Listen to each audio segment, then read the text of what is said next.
This is Late Night Health, the radio show and video program that cares about the most important part of your life, your health. Our guest is Dr. Greg Celaya. He is a functional medicine specialist. He has a master's degree in nutrition and several certifications in nutrition. We're going to talk about something that I think almost everybody grew up on, chicken soup. Well, maybe. Doctor, tell us what we're talking about exactly. Hey, Mark, it's good to be here today. We're going to talk about chicken stock and bone broth. So, for example, you can see this one, right? It's all backwards. Right. Is that all backwards? Yeah, it's backwards for you. Yeah, and it's organic, too. Okay. So this was, we got this at Costco, and it's organic chicken stock. And it says cage-free, rich flavor, made from slow-cooked organic chicken bones, used instead of broth. And so, you end up buying it. You then look at the ingredients, and it says organic chicken stock, which is great, organic vegetable stock, which is made from organic carrot, organic celery, organic onion juice. There's sea salt, and then there's natural flavor.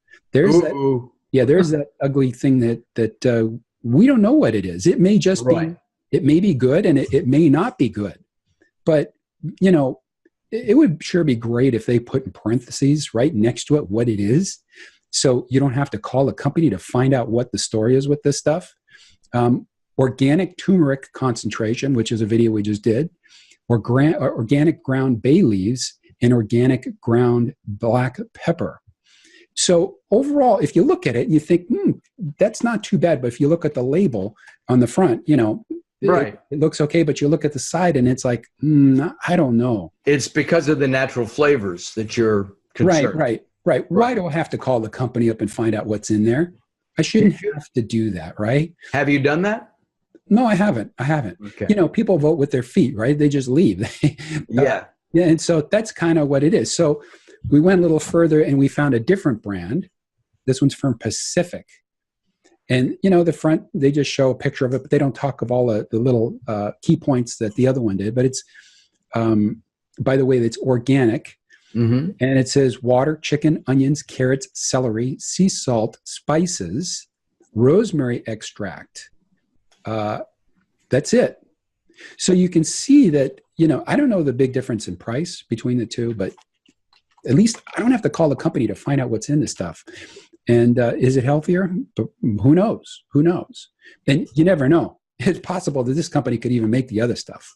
But chicken stock is, this is an easy way to do it. Really, the ultimate way is to do it yourself. But that's not so easy, right? And it's very time consuming. I've done it. I don't know if you've done it. I've made beef broth, and I've made chicken stock as well. And it is time consuming. And you can't just take chicken, throw it into a pot with water, and make a stock. You do have to have seasonings, a little salt. The bay leaf is a must, and some of the other things that you've mentioned. I've noticed a lot of organic products lately having rosemary extract in it, and it seems to be a preservative of some kind. Do you know anything about that? Well, they're basically stating it's an antioxidant. So could it be a preservative? Sure. Could it actually be what is in this one as natural flavoring? It could be. In fact, I've called companies up and found out from them that their natural flavoring, I think it was a meat as well, a ground turkey. They said their natural flavorings were basically rosemary extract. So this could be, right? But if it is, it's not that big a deal to put it on the label. No, you wouldn't think. Yeah. You don't have to hide that one, right? If it's MSG, which it could be, of course you're going to want to hide it. But if it's the good stuff, like why did I have to call the meat company to find out what the natural flavorings were, right? Now they were great about telling me, but they didn't have to hide it, right? Right. A few years ago, I don't know if you remember this or even knew it, I went to Washington, D.C. on behalf of the Natural Products Association to talk about genetically modified foods and labeling in general to congressional offices on Capitol Hill. And because I want to know if something's GMO or not, and it did not pass. They don't have to label something as genetically modified. The FDA said that it's natural and they don't need to do anything about it. I've always said that if it's on a can or a bottle, a jar, a box, whatever it might be, I want to know what's in there. Yeah, regardless of what you feel with the GMOs, one of the big issues with GMO is that they've enabled it to be sprayed with Roundup, the food, meaning the produce, up to 1 week before harvest, right? And so it makes it so the plant that we're trying to consume isn't killed by the weed killer, and it's got a genetic propensity not to be damaged. The problem is now it's on your food, and that glyphosate ends up in you. And that, of course, is a carcinogen and is not allowed in many other countries. Absolutely. The World Health Organization said it causes cancer. And here's one, and we've talked about this in other videos, but California says it probably causes cancer, but didn't really say more about it. They didn't distract its use, or they didn't really discourage its use here in California, which is kind of weird because California is a weird state to begin with. Well, but on this, it's a step in the right direction. There are a lot of lobbyists, food and mostly drug lobbyists, that are trying to prevent this kind of labeling. You're right. It is a step in the right direction, but you know what? It's not that big a deal. Just to put it on there, I mean, I agree. I would want to err on the side of caution versus, you get my point. It's not a money thing. It shouldn't be a money thing. It should be your health should come first. So, well, one of the things with the GMO labeling was that the food manufacturers said that if every state had a different rule, it wouldn't be feasible for them to print, labels for Arkansas and for Michigan and for California and all 50 states, which is why I've always said there should be a national labeling law period. End of story. There are organizations that you can join if you have a food product that have the labeling on there. So, but it is, FDA is one for supplementation. Yeah, it's not necessarily a mandatory thing. So, but I guess we kind of got off track. But anyway, the other thing, going back to chicken stock, I get this question a lot. What's the difference between chicken stock and bone broth? Because they're very similar, right? Do you know the difference? Most people don't. I don't. I know right. Bone broth has become very popular. Yeah, bone broth is popular. Here, let me read you the ingredients. Water, and by the way, these are organic, okay?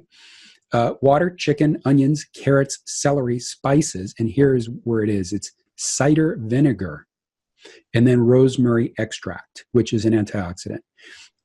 So it's the cider vinegar. They soak the bones in cider vinegar to get the mineral content out and into the solution. And so therefore it is healthier as far as the mineral content and everything else is concerned. But that's the big difference. So, but it does have a little bit of an interesting taste. It doesn't taste the same as chicken stock, right? Right, because of the cider vinegar. Because of the cider vinegar, and you're getting some of the nasties in there, right? So, usually these companies, they throw the gizzards, they throw everything in there, and they want more of the nutrition, which I think is great, right? Like way back when, our ancestors, they ate everything, right? They didn't just eat the white meat or the dark meat. They ate the gizzards. They ate everything. At Thanksgiving time, my mother used to make the best, dressing, turkey dressing. At the time, you could make your dressing and stuff it inside the turkey. Now they're saying it's not a good idea to do that, and to do it on a pot on the stove, not inside the bird itself. But what she would do is she would add chicken or turkey gizzards chopped finely, which just gave it a great flavor. Right, and chicken, and it was heart. Do you remember we'd eat heart as well? Yeah, exactly. And so people don't do that stuff anymore, right? And unfortunately, it's a problem because it's great for our health. And bone broth really is better for you. And the Optimum, this is a great product. Don't get me wrong, but the optimum, the best way to do it is to make it yourself. Though, it is time consuming. There's a lot of work to it. It does stink up your house for a while, but it really is better for you. But this is not a bad solution. And if you can do this versus the stock, it's actually a better solution for your health as well. But sometimes you don't want the flavor, right? Well, to make the bone broth, do you need to use the vinegar to leach out those minerals in the bones? That's theoretically how it's made. I mean, it's over time, right? Usually you've got the bones simmering for a long time. It could be up to 8 hours. Sometimes people do it overnight. They do it for days. In a restaurant, they always have a stock pot going. Yeah, well, I think stock, like I said, it's a little bit different than bone broth. So stock is another thing, but the bone broth, they're trying to get the mineral content and everything out of the bone.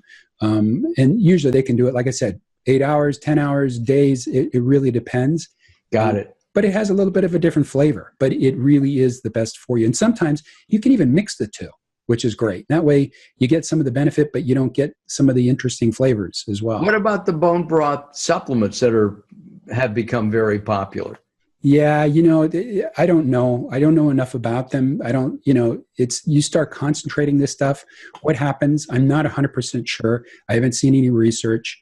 There's so many different things that you can do to help supplement. There's different forms of collagen, which we use a lot. But I don't know enough about the bone broth supplements themselves. I'd have to do a little bit of homework on that. And it's nothing that I've suggested to a patient. This is just an easy thing, right? If you just make this or a bone broth part of your normal scenario, I think it's going to be healthy for you. Or, how many of you do soups? Not a lot of people do soups. And we're doing soups all the time. Well, what about the health benefits of chicken soup? Everybody has heard that, if you have a cold or the flu, chicken soup is the way to go. Would chicken bone broth be the way to go? I would say chicken bone broth is the way to go no matter what, right? Bone broth in general, not just necessarily chicken. The nutrient value is huge. And we have to go back to consuming more of the organ meats as well, which we don't do. And, we've talked about this. I grew up eating chicken liver, right, with onions. And, yes. And even beef liver. Did we do chicken liver? I think it was mainly beef. I don't know. We ate beef liver and I couldn't do it. I still can't.